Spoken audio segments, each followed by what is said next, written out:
পৰিৱেশ পৰিস্থিতিৰ বিষয়ে আপোনাসৱ সমস্ত জনাৰে জ্ঞাত।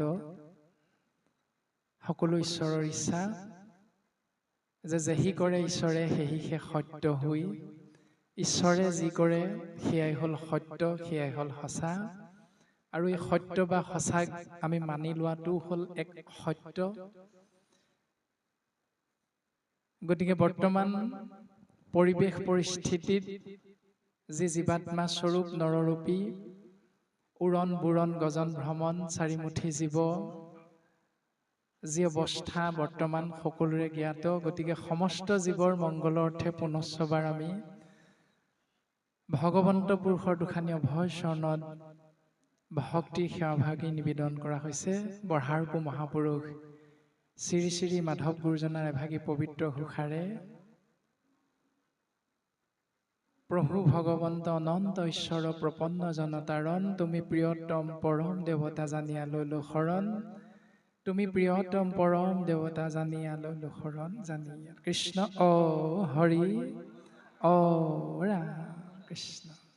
আমি আমাৰ শহীদ ৰবীন ছাৰৰ মাত্ৰ বাক্য ৰক্ষা কৰি খন্তেক সময় আপোনাসৱৰ চৰণ দৰ্শন পোৱাৰ মানসেৰে অহা হৈছে। বৰ বিশেষ সময় আমি ইয়াত থাকিবও পৰা নাযাব। তথাপিতো আমি যিকণ সময় থাকিম এই সময়কণত মাত্ৰ দুই এটা কথা অৱগত কৰিব বিচৰা হৈছে। সেই কথাকেইটা হয়তো শাস্ত্ৰৰ মাধ্যমৰ মাজলৈ যাবগৈ পৰা নহ'বও পাৰে।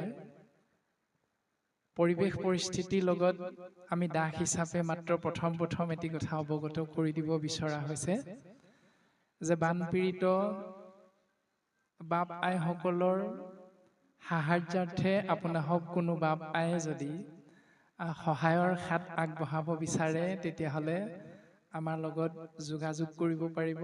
নতু আমাৰ একাউণ্টত বা আমাৰ হাততেই যি পাৰে আপোনাসৱে আগবঢ়াই দিব পাৰিব। বয় বস্তুৰ পৰা আদি কৰি টকা পইচালৈকে যাৰ যিমানেই ইচ্ছা তেনেকৈ দিব পাৰিব। আমি এইকেইদিন তাৰ লগতে ব্যস্ত হৈ থাকিব লগা হৈছে। আৰু আমাৰ নিজৰ গৃহও আচলতে নিজৰ গৃহ নহয়, তথাপিতো বাস্তৱ পৃথিৱীখনত আমি প্ৰত্যেকেই সেই বুলিয়ে ভবা যায়। গতিকে আমাৰ গৃহ বৰ্তমান 9 দিন হৈছে, ভেটি ওলোৱাই নাই, এতিয়াও পানীৰ তলতে আছে। কৃষ্ণ গোবিন্দ। ভিতৰত একাঠু পানী আৰু চোতালত একঁকাললৈকে হৈছিল, এতিয়া অকণমান শুকাইছে 4-5 আঙুল মান। আৰু আমি দুটা উদ্দেশ্য লৈ অহা হৈছে। প্ৰথম উদ্দেশ্য হ'ল ভকত দৰ্শন, ভকতৰ চৰণৰ সেৱা। আৰু দ্বিতীয় উদ্দেশ্য হ'ল ভাগৱত ধৰ্ম